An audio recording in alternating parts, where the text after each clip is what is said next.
मोदी जी। आप कहते हैं कि अंबेडकर को हमने सम्मान दिया, अंबेडकर की विरासत को मिटाने का प्रयास किया गया। अरे कांग्रेस के राज में ही डॉक्टर अंबेडकर को संविधान सभा के अंदर चुना गया। मुंबई से कांग्रेस ने अपने कैंडिडेट को इस्तीफा दिलवाकर अंबेडकर साहब को संविधान सभा के लिए चुना, और न केवल चुना बल्कि संविधान की ड्राफ्ट कमेटी का चेयरपर्सन बनाया।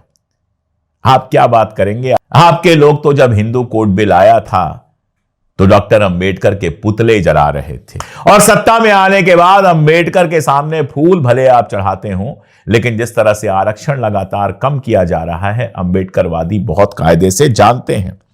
और दे दूं मैं, सितंबर 2024 में आपकी ही पार्टी की सरकार जो है, और उस समय तो पूर्ण बहुमत की सरकार थी, उसके सामाजिक न्याय एवं अधिकारिता मंत्रालय ने एक रिपोर्ट जारी की थी। इस रिपोर्ट को अगर आप देखेंगे तो 2022 के लिए बताती है कि भाजपा शासित राज्य जहां पर बीजेपी का शासन था, वहां पर दलितों के खिलाफ अत्याचार के मामले काफी ज्यादा रहे। केवल उत्तर प्रदेश की बात करें तो 12,287 मामले थे, जबकि मध्य प्रदेश में 7,732 मामले थे। तो आपके अपने राज्यों में जहां बीजेपी की सरकार है, दलितों के खिलाफ क्या व्यवहार होता है दुनिया ने देखा है।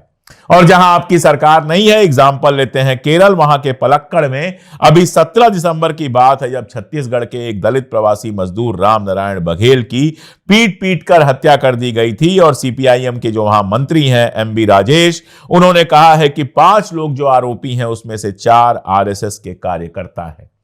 ये दलितों के प्रति आपका सम्मान है? आरक्षण कम करके और दलितों पर अत्याचार करके अंबेडकर की विरासत खत्म होती है, जो करने की आप कोशिश कर रहे हैं। लेकिन इस देश का न्यायपूर्ण जो समाज है, इस देश का जो ऐसा समाज है जो न्याय और संविधान के हक में खड़ा है, वो डॉक्टर अंबेडकर की विरासत हो या गांधी की विरासत हो या पंडित नेहरू की विरासत हो, उसको कभी कमजोर नहीं होने देगा। डॉक्टर अंबेडकर ने किसी जमाने में कहा था कि अगर हिंदू राष्ट्र बना तो दलितों के लिए सबसे बुरा होगा।